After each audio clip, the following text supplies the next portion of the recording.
आहा कति सुन्दर झरनाहरू हेर्नुहोस् त साथीहरू। ओ माई गड, नेपाल यति सुन्दर छ, यति चोखो छ, यति कञ्चन छ, बयान गरेर साध्य नै छैन।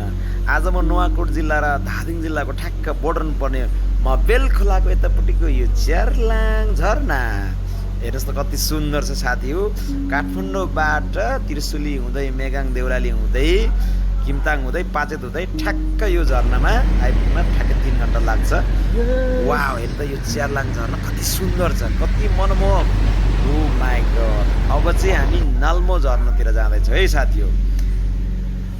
नाल्मो झरनातिर जाँदैछौँ। यो ठ्याक्कै धादिङ जिल्लाको खनियावास गाउँपालिकाको उत्तरी क्षेत्र यानि कि महुर जाने बाटोमा पर्छ है। मोटर बाटोको राम्रै सुविधा भएको यो ठाउँ त्यति साह्रो गतिलो त छैन, यद्यपि एकदमै राम्रै भन्नुपर्छ यतिको। अब हेर्नुहोस् है साथी हो, अब एकैछिन वेट गर्नुहोस् त तपाईँहरू।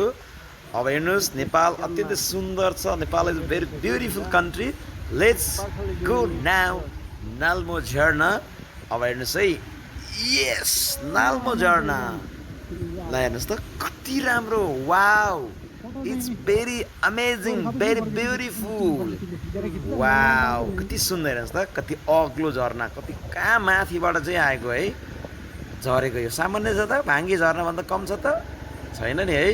ल हेर्नुहोस्, यस्तो चिजहरू नेपालमा हेर्न पाइन्छ। सरोज दाइ तपाईँलाई धेरै धेरै धन्यवाद छ है, एकदम तपाईँलाई धन्यवाद छ। यदि यो भिडियो तपाईँलाई कस्तो लाग्यो, नेपालको यस्तै झरनाहरू हेर्न मन छ भने यो ब्लगलाई लाइक, कमेन्ट अनि सेयर गर्न